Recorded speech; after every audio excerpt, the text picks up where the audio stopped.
Shalom, selamat pagi buat kita sekalian.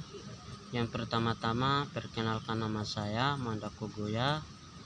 Saya kuliah di Universitas Muhammadiyah Gorontalo, Fakultas Sains dan Teknologi, lebih khusus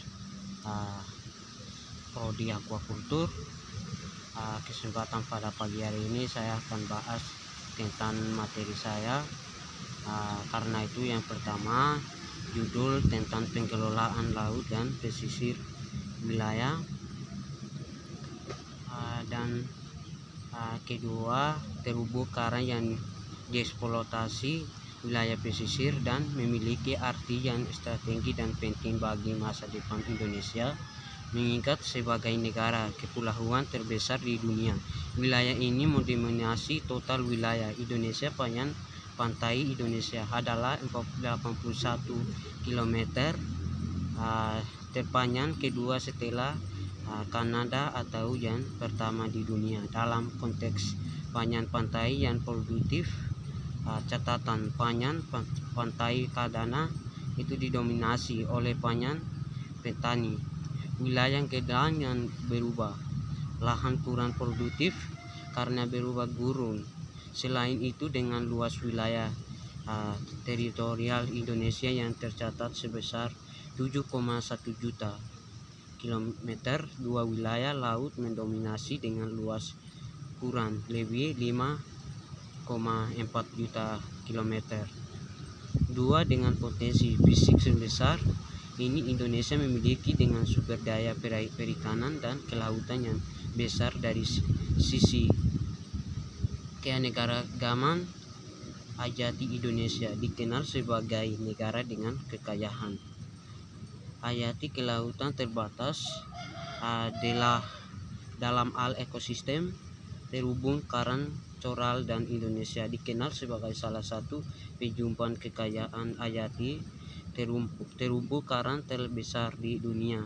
Menurut data, dengan luas total sebesar 50,875 km, maka 51%. Itu pun terumbu karang di kawasan Asia Tenggara, dan 18% terumbu karang di dunia berada di wilayah perairan Indonesia. Oke, selanjutnya pengelolaan wilayah pesisir dan laut. 1 dan 2. Sumber daya perikanan juga memiliki potensi yang besar, sehingga sering disebut bahwa sektor perikanan merupakan raksasa yang sedang tidur teh. Jadi hasil riset Komisi Ikan Nasional menyebutkan bahwa sumber daya perikanan nasional diberikan sebesar 6,4 juta ton per tahun. Hal ini tentu estimasi kasar karena belum mencakup potensi ikan di perairan, daratan, inlanan, dan demikian juga dengan sumber daya alam kelautan lainnya, seperti sumber daya minyak yang berkontribusi secara signifikan terhadap total dengan produksi minyak dan gas, 67% gas dan mineral laut lainnya, serta potensi material untuk bioteknologi yang diperkirakan mencapai kapitalisasi pasar teritorial itu rupiah dahulu. Jadi 2004 total kontribusi sektor perikanan dan kelautan terhadap PDB itu nasional mencapai 25% dan menjumpang lebih dari 15% lapangan pekerjaan burke. Jadi dengan potensi yang demikian besar dan memiliki arti penting dalam konteks perekonomian, itu bangsa makan perencanaan dan pengelolaan yang berkelanjutan dan dari wilayah pesisir dan laut. Jadi itu khusus perencanaan pengelolaan perikanan menjadi sebuah kebutuhan mutlak. Ya, selanjutnya, kunci perencanaan dan pengelolaan ini tidak hanya dimensi fisik untuk menjaga kelestarian dan kelanjutan sistem alam dan sumber daya perikanan, namun memiliki dimensi sosial karena berada di wilayah pesisir dan laut pun, yaitu komunitas pesisir yang telah berinteraksi secara dinamis dengan pemanfaatan sumber daya perikanan merupakan salah satu unsur yang perlu diperhatikan sehingga pembangunan wilayah pesisir secara berlanjutan dapat terwujud. Perencanaan pengelolaan perikanan, sistem mengematkan plan dan perencanaan pengelolaan kawasan pesisir, soal mengemat plan dan sendirinya merupakan alat yang penting untuk mengetahui dinamika masyarakat pesisir terdiri dapat dengan pola memanfaatkan adaptasi terhadap sumber daya pesisir dan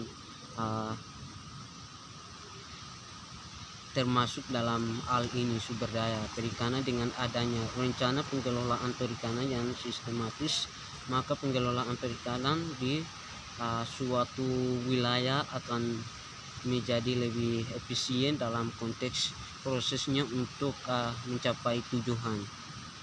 Ya, selanjutnya pembangunan perikanan pada khususnya dan pembangunan wilayah pesisir dan lautan dan umumnya. Salah satu prinsip dasar penyusunan rencana pengelolaan perikanan dan rencana pengelolaan kawasan pesisir itu pun adalah prinsip keterpaduan dan prinsip aplikatif terpadu. Itu dalam konteks pendekatan komprehensif yang mendukung antara yang dimiliki sistem alam dan sistem manusia, human, strategis, dan sedangkan aplikatif lebih pada pendekatan dari bawah, di mana proses perencanaan wilayah pesisir itu pun laut di laut dengan melibat masyarakat pesisir sebagai subjek sekaligus objek dari perencanaan itu sendiri. Menurut dalam Dahuri 1996 itu pengelolaan wilayah pesisir dan secara terpadu, integrated, sentral dan zone mengenal merupakan cabang ilmu. Jadi baru bukan saya di Indonesia, namun juga di tingkat dunia dalam ini, walaupun secara substansial sama. Kemudian timbul beberapa istilah yang terkait dengan pengelolaan wilayah pesisir dan laut. Ya, selanjutnya secara umum setelah mempelajari modul ini diapakan dapat menjelaskan pentingnya pengelolaan wilayah pesisir dan laut. Menurut secara khusus dapat menjelaskan itu satu, definisi dan batasan wilayah pesisir. Baru dua, itu kebijakan nasional pengelolaan wilayah pesisir dan laut. Baru tiga, potensi sumber daya perikanan. Empat, potensi sumber daya energi dan mineral. Lima, potensi perubahan laut. 6. Potensi pariwisata bahari. 7. Kontribusi sekolah sektor kelautan. 8. Ekspor impor. 9. Kerusakan fisik pesisir dan laut. 9. Karusi fisik pesisir dan laut. 10. Masalah sosial ekonomi. 11. Masalah hukum dan kelembagaan. Itu pun termasuk dalam kelautan perikanan. Selanjutnya konsep dan definisi wilayah pesisir dan potensi sumber daya pesisir dan laut. Jadi bagian A itu definisi wilayah pesisir. Secara umum tidak ada konsep dan definisi yang baku tentang wilayah pesisir. Jadi di bawah Ketum 1972 itu menjemputkan bahwa pada dasarnya wilayah pesisir adalah wilayah pertemuan antara wilayah dataran tersendiri dan wilayah laut. Jadi selanjutnya secara ekologis dan ketum itu mendefinisikan wilayah pesisir sebagai dari definisi tersebut di atas depan dijelaskan bahwa wilayah pesisir adalah sebuah wilayah yang dinamiki dengan penghulu dataran terhadap lautan atau sebaliknya proses keterkaitan integratif karena wilayah dataran itu pun dalam laut ini maupun sumber dinamikan yang penuh tenggara dalam keran pengelolaan wilayah pesisir dan laut secara terpadu. Definisi atas menjelaskan bahwa wilayah pesisir tidak hanya diidentifikasi berdasarkan sifat ekologis. Jadi itu pun semata nama harus pula mencakup definisi administrasi atau sebagai sebuah wilayah. Jadi pengelolaan menurut FAQ 2000 itu istilah lebih tapi digunakan dapat swastal area yang lebih berkonotasi sebagai wilayah geografis sebelum dijadikan sebuah kawasan pengelolaan dalam modul ini. Istilah wilayah pesisir digunakan untuk kedua pengertian. Jadi zona merupung dan coastal area itu sangat penting untuk menjalankan wilayah hadapan di pesisir itu.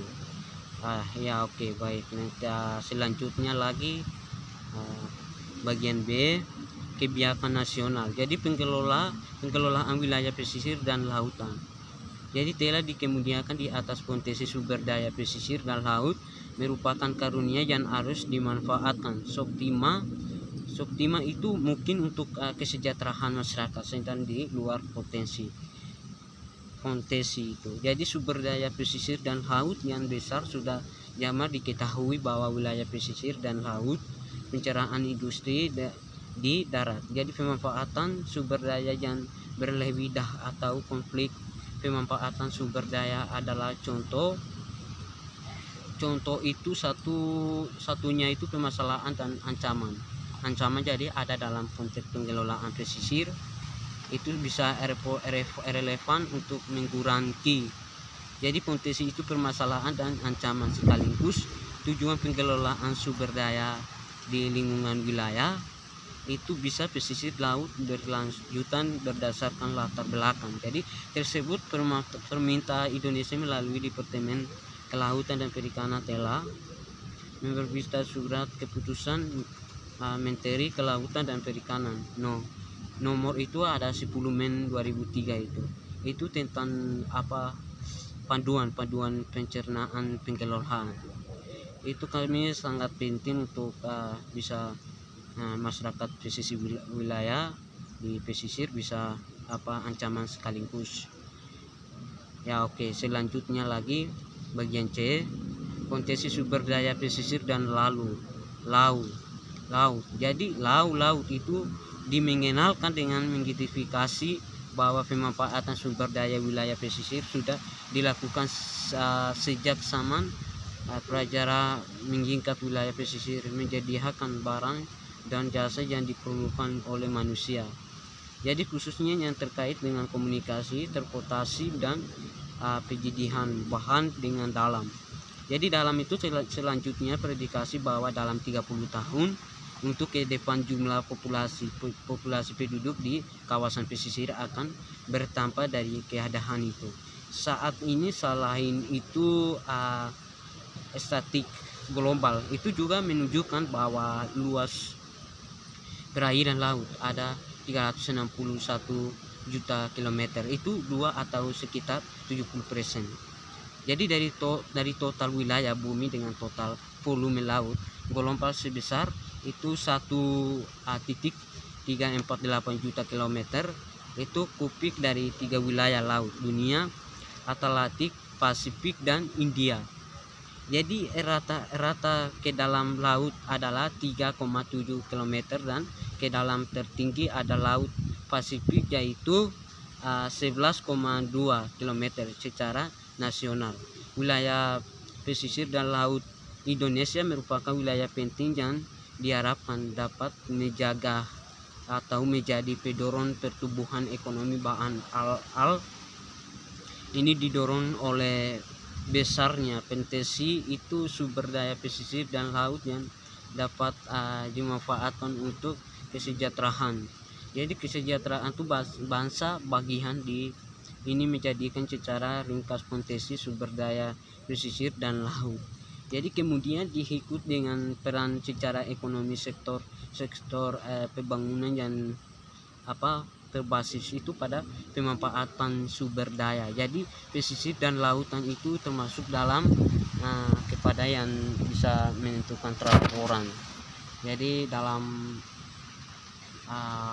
lautan atau total wilayah itu menunjukkan bahwa Pasifik atau Indonesia. Jadi selanjutnya bagian potensi dan pemanfaatan sumber daya perikanan Indonesia 2002 no spesies mais juta ton bermanfaat present itu. Jadi satu pelangkis besar 1,16563,1,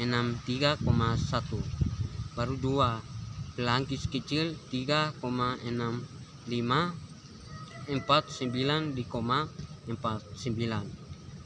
Tiga demerasal itu 1,36579,52. Empat ikan karan itu 0,14500. Baru 6 lobster itu 0,00585 di koma 0,0. 7 cumi 0,028 100. Jadi pemanfaatan sumber daya itu perikanan tangkap Indonesia laut itu dan darat sampai tahun 2000 itu mencapai 4, juta ton per tahun. Jadi jumlah ini jauh lebih kecil jika dibandingkan dengan negara-negara produsen perikanan lain seperti Cina, itu 17 juta ton per tahun, lalu Peru 10,7 tahun per tahun, Jepang 5 juta ton per tahun, Amerika Serikat 4,7 per tahun, dan Chile atau 4,3 juta ton per tahun. Untuk pemanfaatan potensi sumber daya perikanan darat Indonesia khusus perikanan tingkat masih menduduk peringkat kelima dunia setelah Cina, India, Bangladesh dan Uganda dengan besarnya produksi yang dihasilkan dari Indonesia. Jadi yang di atas untuk pelangkis bisa besar manfaat sumber daya perikanan dengan Indonesia itu terpenting dalam kelautan itu sosial masyarakat untuk menentukan terhadap orangnya apa kami pernah hadapi itu bisa khususnya perikanan bisa tingkat masih duduk bertahun atau berlakukan dalam dalam sosiologi dan dalam perikanan. Oke, baik, selanjutnya isu dan masalah pengelolaan wilayah pesisir dan laut. Jadi dalam konteks pengelolaan wilayah pesisir dan laut, isu dan masalah yang terkait dapat dikonturikan menjadi 3 kelompok. Jadi besar sebagai berikut. Jadi satu itu isu dan masalah ekologis, 2 isu dan masalah sosial ekonomi, 3 isu dan masalah hukum dan kelembagaan. Baru itu isu kerusakan fisik ekosistem pesisir dan laut. Jadi bagian 1, kerusakan tertubuh karang terumbu karang merupakan salah satu ekosistem penting dalam konteks wilayah pesisir dan laut bersama dengan ekosistem mangrove dan padang lampu. Ekosistem ini menjaga keseimbangan dinamika ekologi. Jadi ekologi itu juga disebut dengan wilayah pesisir dan laut. Namun demikian fakta menunjukkan bahwa kerusakan itu ekosistem terubuk. Jadi dapat dilihat dari kondisi penutupan karang hidup di mana tinggal 6,20% itu dan berada dalam kondisi atau baik. Jadi 28,30% itu dalam kondisi rusak dan 41,78% dalam kondisi rusak berat. Itu rusak berat dan rusak dalam baik dan kondisi. Jadi itu termasuk kami bisa mengetahui juga dalam ekologis atau dalam masalah pengelolaan wilayah pesisir di dalam laut. Ya, baik, selanjutnya kami tentang judul jurnal kesempatan pada pagi hari ini. Saya sampai sini, lebih dan kurang mohon maaf. Sekian dan terima kasih kawan-kawan kita semua. Shalom.